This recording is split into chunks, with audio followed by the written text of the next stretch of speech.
This is part 2 of the interview on October 29th with Kathy Busch. I am Emma Maggart with the Indiana Jewish Historical Society. We are continuing our discussion of Fritz Cohen, a Purdue University professor in the Lafayette Jewish community. Speaks Italian. They had the most wonderful talk, and you know what? It clicked in. So when he was 99 and 98, Elizabeth, the younger daughter who now lives near him in Chicago, she had everybody send in a little YouTube video clip wishing him a happy birthday, and she said he remembered the Italians. He just remembered that. So isn't that fascinating? So he was Really young, is.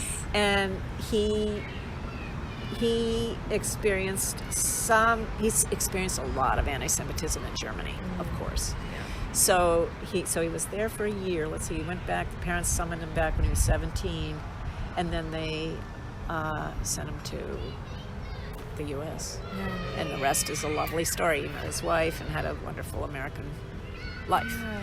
But there are some very rich stories in there that these are mostly people, who were teenagers, I would say, in the 30s, but they all lived in Lafayette. Yeah. And you can't necessarily get them to, some of them now, but except for Fritz, he's probably the only one still alive. Yeah. There was another one, Anna, who lived right down on the hill crest that's west of Northwestern, and she was amazing. She taught at Purdue. She was in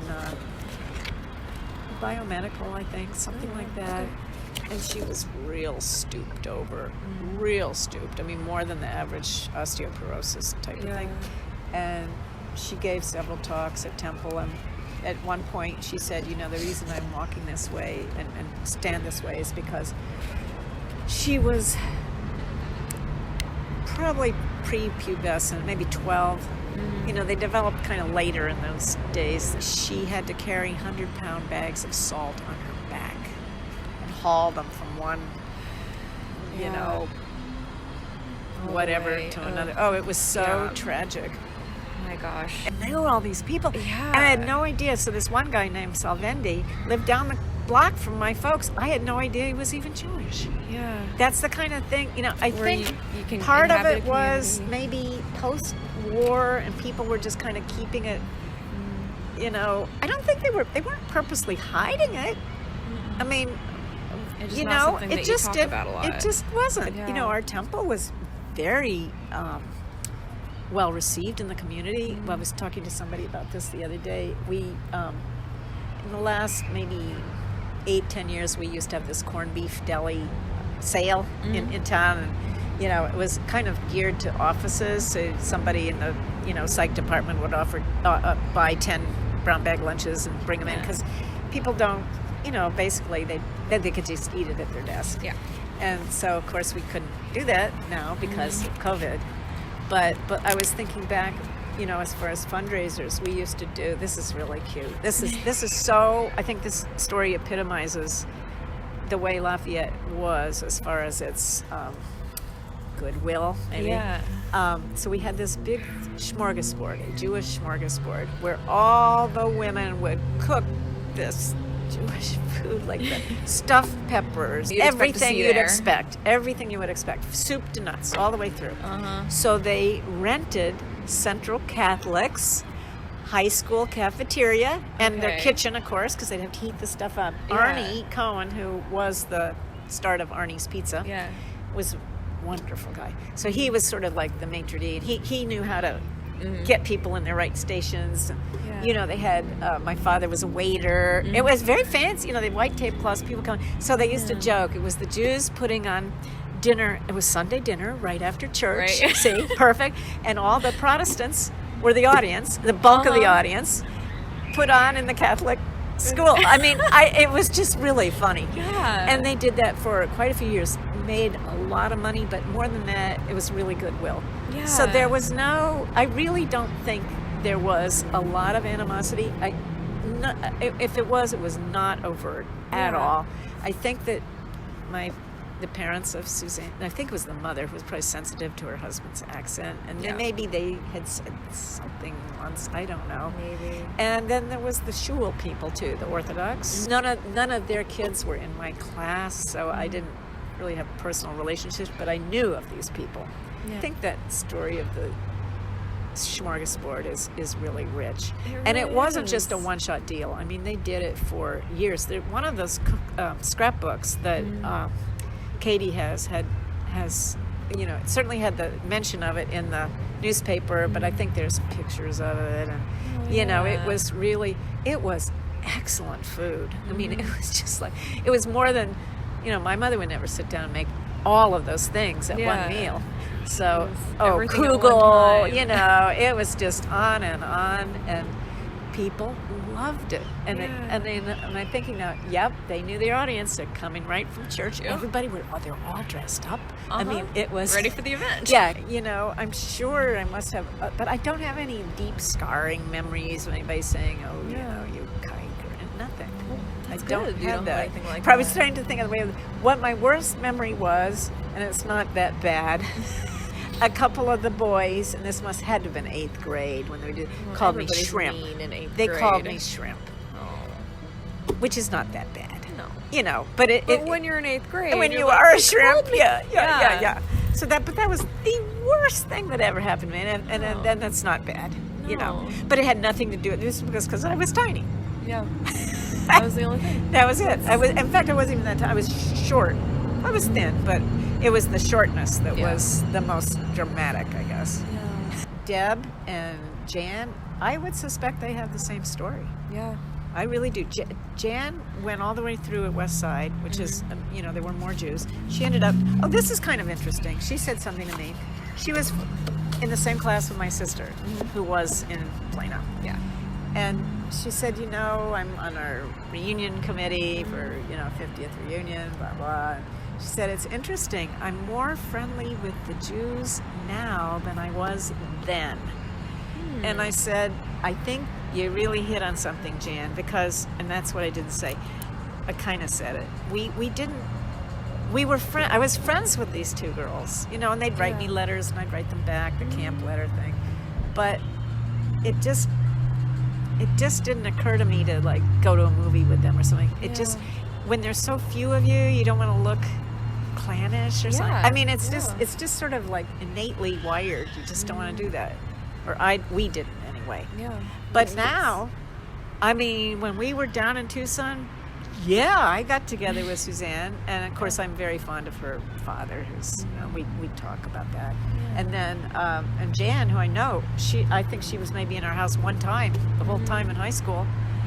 But now she's like this with my sister. Yeah. It's interesting, but I think that maybe as people mature and develop, they realize, you know, maybe, I don't know, it's just nice to have, Yeah. it's just nice, common that ground with commonality. people. Yeah. And when you're in high school, you're just kind of all over the place. And, there is one thing. Yeah, there was a guy who, I guess his folks were, see, the shul was sort of Orthodox / conservative. And I think they were conservative. I mean, I'm sure they were. They were not full-blown Orthodoxy. But he was in my class in high school, and he asked me to the prom. And I'm like, no, like 2 Jews together. Plus, I didn't like him. Yeah. And the third reason was I was waiting for my then boyfriend to ask me to the prom. Yeah. Who didn't. No, of course not. No, please. Of course not. He didn't. So that's fine. So I didn't go to the prom.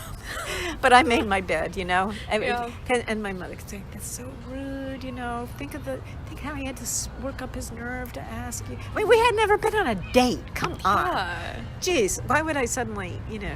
Yeah. And I just didn't like him. I mean, period. That was it. Like the grade school guy. Now he was wonderful. But you know, he's already in a different high school. But you know, I'm sure I probably wouldn't have even if I'd liked him. Yeah. It just was too weird. Really, really weird. So that was but I don't call that anti-Semitic. It's just, on my part, it's just definitely say we noticed a huge difference moving back here from New York. and like I say, when I was a child, it didn't occur to me either way, one way or the other, that all my friends were going to church and all my, but of course there wasn't the Young Life thing going on, and people weren't wearing the crosses on their necks, and I think displaying all over the place. I think that something, big nationally was happening all those years when I was gone, and it just filtered down to here. Yeah. For better or for worse. Yeah. Did your family, were you observant? Like, did you go to temple when you lived your child? Okay. We did, and my mother would say, "You want to come to temple?" And I would say, "Is it food night?" They only had onigs. They only had onigs, like every other week. I'm pretty sure it was every other week. And if she would say no, then I'd say, no, I don't want to go. So they were real cool about it. They didn't force me. Yeah. And they didn't go once a week either. Mm-hmm. They observed the yard sites of their folks. My father was president of Temple for 1 year or 2 years. Mm-hmm. A very tumultuous time, because the rabbi, who he loved, and his wife was just a real friend to our whole family. Mm-hmm. He started having mental problems.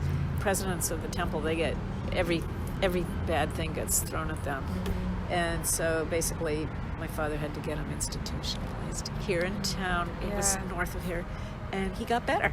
Oh, good. Yeah, but later the congregation really liked him, and he became Rabbi Emeritus, and big hoo-ha about that. He was elderly then. But, let's see, I must have been in high school. No, I might have been in college. I think it was in college already, probably a freshman or sophomore in college. Because otherwise, if I'd been in the house, I'm sure I would have heard more about it. Yeah. But he came around, and he got much better, and he married us. Which was, he confirmed me. I was not bat mitzvahed. Nobody, the first girl in, around my age range, like say 10 years on either side of me, the first girl in our temple who did was, let's see, because somebody told me that the other day. She's 54. Okay. So she was 6 years younger than me. All right. Which is a huge gap. She would have been 7th grade when I was in high school, senior. But they just didn't do it. It was very reform. Yeah. It was still coming out of that whole generation of, we're rejecting a lot of the dogma, and we're questioning all this stuff. So, and I can't think of many guys in my class. The guy I liked when I was in 3rd grade, he got a bar mitzvah. Okay. And the guy that asked me to the prom, who went to the shul, of course he would have, because shul people did. I think that might have been it. So, we didn't have, I didn't know preconception. I didn't know what all this party, all the hoo-ha, they didn't do that. They just did not do it.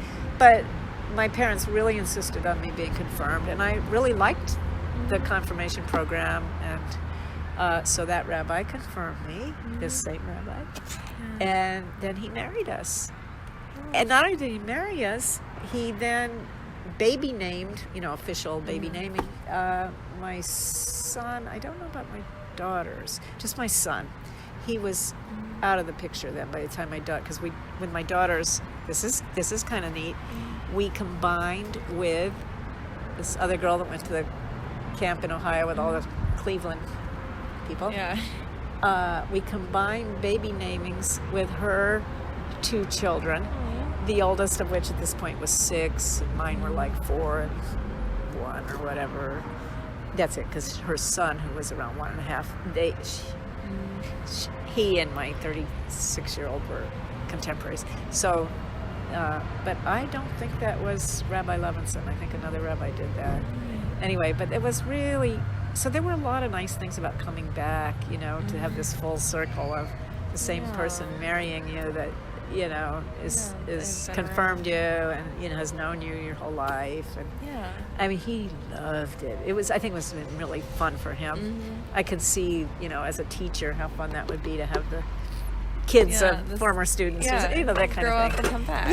Yeah. So that's it. It's a lovely place to grow up and to be Jewish, but a different.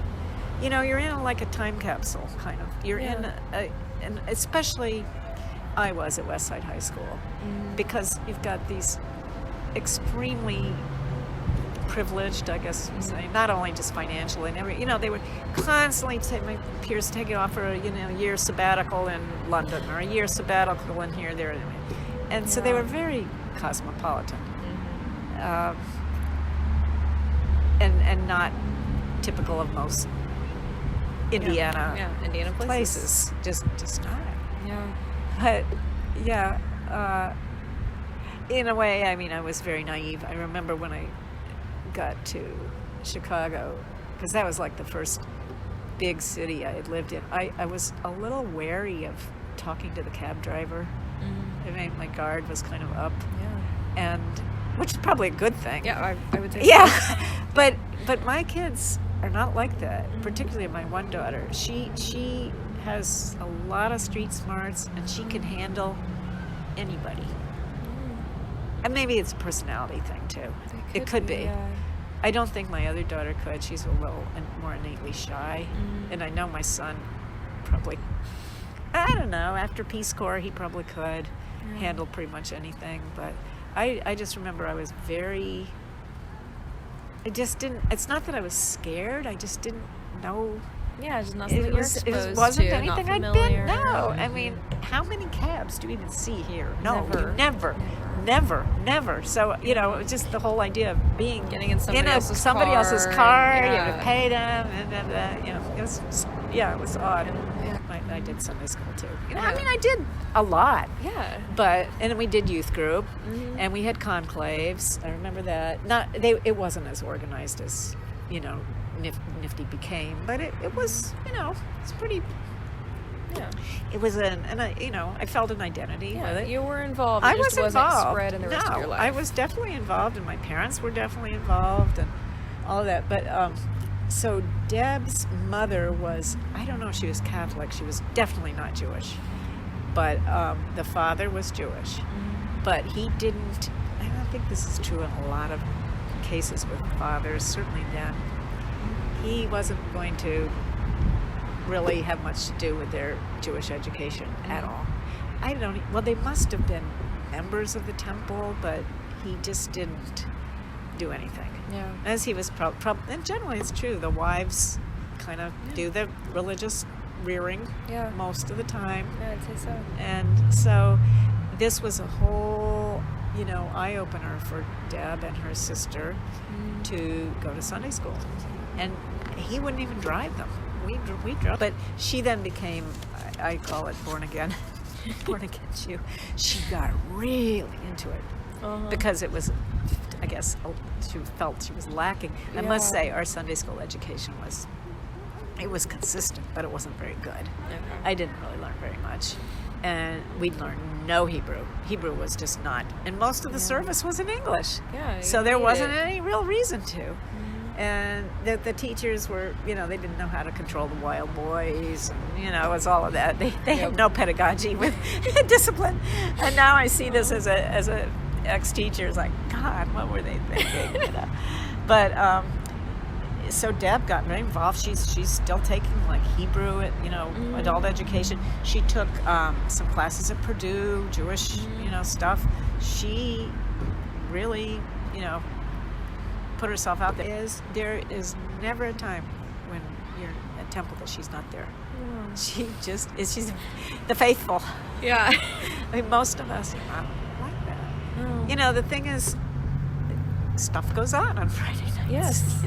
You have a life. Yeah. You have a life. Religion is interesting. It is. Formalized religion. It's just interesting how people come to it, if it's been forced on them, or if they just, weave around, eventually get to it, or. Yeah.